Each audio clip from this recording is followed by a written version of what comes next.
particular security units be used to settle political scores. In fact, he even allowed the police to handle their own accounts, their own money. There are claims, of course, that the jury is out there, that the police are still being used politically. What will it be looking like under the Kalonzo Musyoka presidency? I think I'll give you the most recent example of how Kenya is becoming a police state. Today in Githiga, for the first time since I went into public leadership, a police officer in uniform, full uniform, and I really thanked him, comes to that function and he's taking photographs. One corner there, mimi na Eugene, ingine pale, and then when he asked him, he said, it is that photo is required by his commanders. Commander, what does that tell you? That we cannot even genuinely go and enjoy company in a church service without being photographed by the police? But having said that, and I thanked that officer because he was very, very sincere. I hope they don't victimize him. I wish others are as transparent as him, saying it's required of us to know nani amekuja huku. All right? But having said that, we have a very professional army. Indeed, I hold the view that please, William Ruto, mess around with everything else, but don't mess around with Tonje rules, which govern succession in the military. Of course, I know there are attempts to do certain things. I maintain General Gola was taken out. Because how do you fly commander of the Kenya's defense forces in an 80-year-old aircraft to go and inspect a primary school which was under construction in a military invested, bandit invested area? So, apart from that, I'm happy that our boys have come back from Haiti. That was a mission impossible. And I think they tried to do whatever. When they touched down there, they were able to kiss their Kenyan soil. They are back home. We wanted that because we attended the funeral of some of them in Kajiado and elsewhere. But you know, the recruitment right now, the recruitment to the defense forces, right, is very questionable. And the problem we have, for example, in Rwanda and in Burundi, where we have the majority being the Tutsis, the Hutus, and the minority were always the Tutsis in both countries, in both Burundi and in Rwanda. What happened which led to the genocide was the majority Hutus. That's a very important matter I'm raising. Because if you allow recruitment to arm the forces to be on tribal basis, not professionally, now, to get your child employed in the army or the police or even the prisons, you have to part with 700,000. There's a tag, a price tag, 700,000. Mtoto amesomeshwa mpaka form 4. Mama hana namna ama baba wengine from single mothers. Okay. What evidence do you have for these allegations? No, we have all that. The payment has to be done. What evidence do you have that a single community is being hired into the military, for instance? Let me tell you that. Yes, I would want a report by the committee in Parliament dealing with security, foreign relations, to table, and I've asked our members of Parliament, to table the names of Kenyans who have been recruited recently. But you are alleging, you're the one alleging live on NTV, and it will be fair to our viewers if you say these are the allegations that a single community is dominating recruitment, and this is the evidence. Evidence is there. And I think we can lay it there. And by the way, it's a requirement under the Constitution. Remember, there was recruitment under KRA, where I don't know, 1,500 people. The whole thing, the court said, hey, no, this is blatant. Okay? It's contrary to the Constitution. I'm telling you, I'm concerned about recruitment to Kenya Defense Forces. And I want, when the Parliament next sit, I know they will try cover up. But I think I'm asking our members of Parliament to demand a tabling of the names. I saw right now, it's a good example. I saw Inspector General Kanja in Kiganjo 2 days ago, launching the training for 5,200. If you can't balance on one foot for 30 seconds, I beg you to try this. You don't need... It is important. It's constitutional. And if I'm proved wrong, then I will apologize. But the burden of proof lies on you, who's alleging, and especially on NTV. And it's important that you mention that this, these are views of Kalonzo Musyoka as NTV not able to verify right now. Are you not aware that even the 80,000 teachers that William Ruto says they are recruiting, they give these appointment letters in funerals, in Kisii, for example? That was found as correct evidence. Yeah, that was in public. Okay, public domain. That continues. That if you want, as a member of parliament, you go to State House and obtain your appointment letters. Today, State House should tell us how many people went through State House to be recruited. You'll be shocked. Not less than 2,000 recruits are picked by William Ruto directly. And this is the truth. And that when you go that way, then you end up with that serious conflict, undermining the professionalism of our defense forces. And because you're a leader and you have members of parliament under your party parliament, do you commit to the public that then your members of parliament under the Wiper party are going to be raising this once parliament comes back? I want them to do that. I want that table, community by community, right? How many of the 5,203 recruits, because you also suspect these are some of the people who are given, because Kanja said, oh no, we have to train them in the recent developments in digital policing and all of that kind of thing. I hope they don't end up being the ones who give priority to goons, because these days you can't tell the difference between a police officer and a goon. All right? So this is a reality. And this is not a country under the rule of law anymore.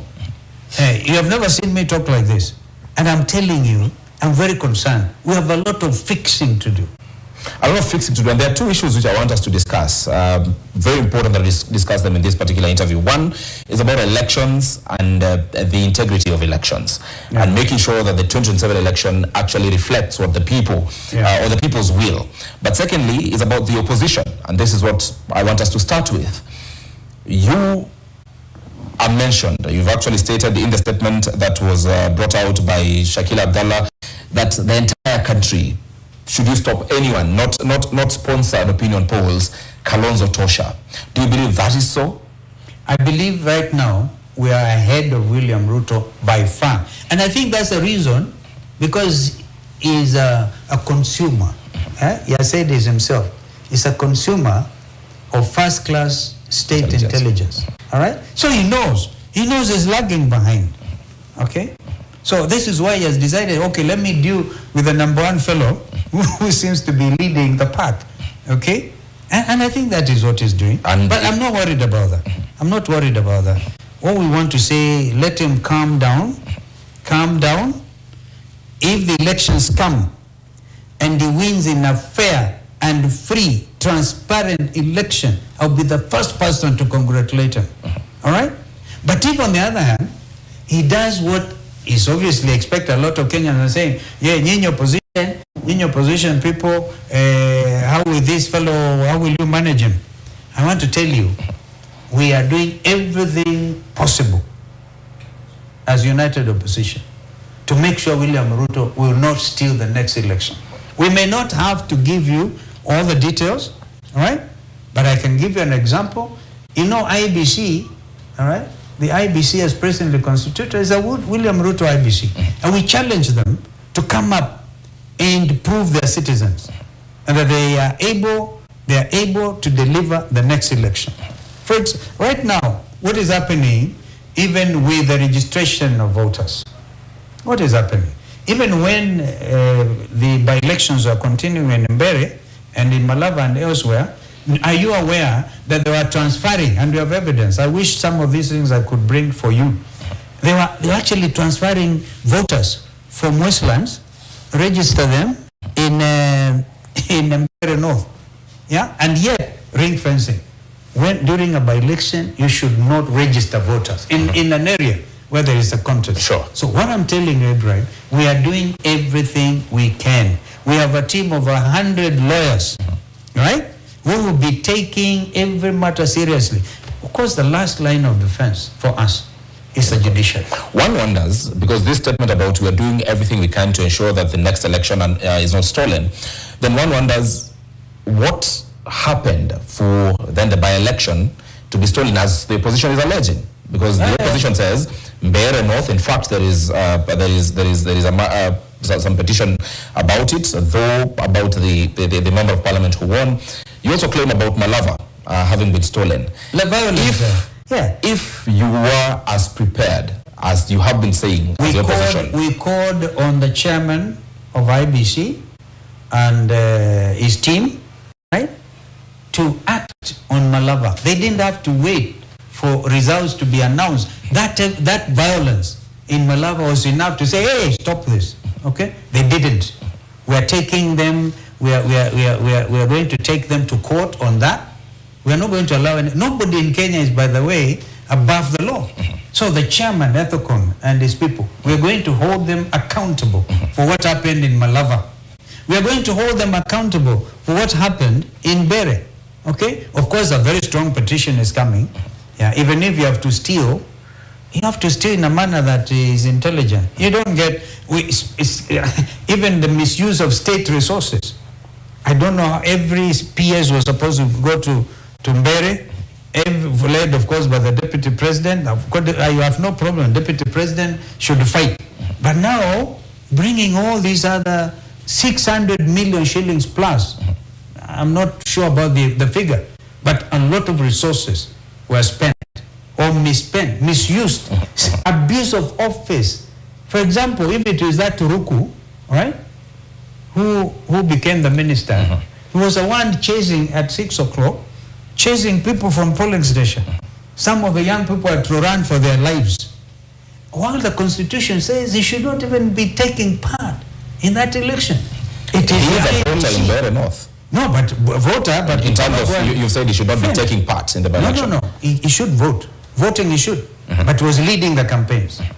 In fact, I was on ground in Mbeere myself, and we met with a convoy of GKs and things, yeah, between Ishara and a place called Kaldawana or something. Let's speak about the opposition and talks about a lineup having been established. Before you come to that, Ibrahim, you know, I have to tell you, let us complete a thought that, therefore, the example of these by-elections is not evidence enough that the opposition is not going to handle the next contest. If anything, we now know they have brought all the rot out of these by-elections. So we know exactly how to stop them. We know exactly. And we're going to start even by private prosecution against a man called Marjan. Marjan is the CEO. When we had the NADCO, everybody agreed and they signed that the CEO of IBC will not be there in 2027. He should leave, should immediately leave, because we don't want them to say, oh, renew the contract because it's too close to 2027. These are some of the demands which are basic, minimum, all right? And I can also tell you that Smartmatic were not supposed even to supervise, to do with these by-elections. Their contract ended in April 2024, okay? And so this Marjan took advantage of the fact the commissioners were not in place to renew the Smartmatic contract. It's a framework contract. We are taking action against this. We are taking them to court.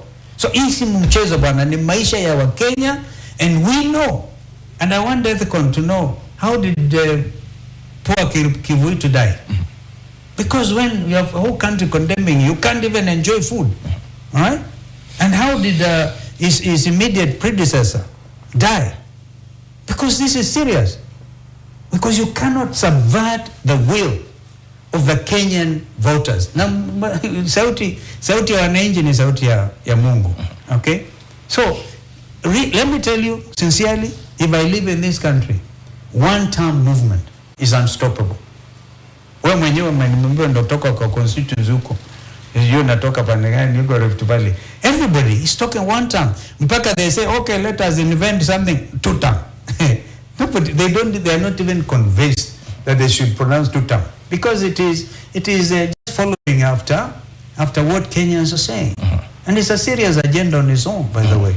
Then there is a question, aside from protecting votes and ensuring so I hope that the I've addressed you on IBC.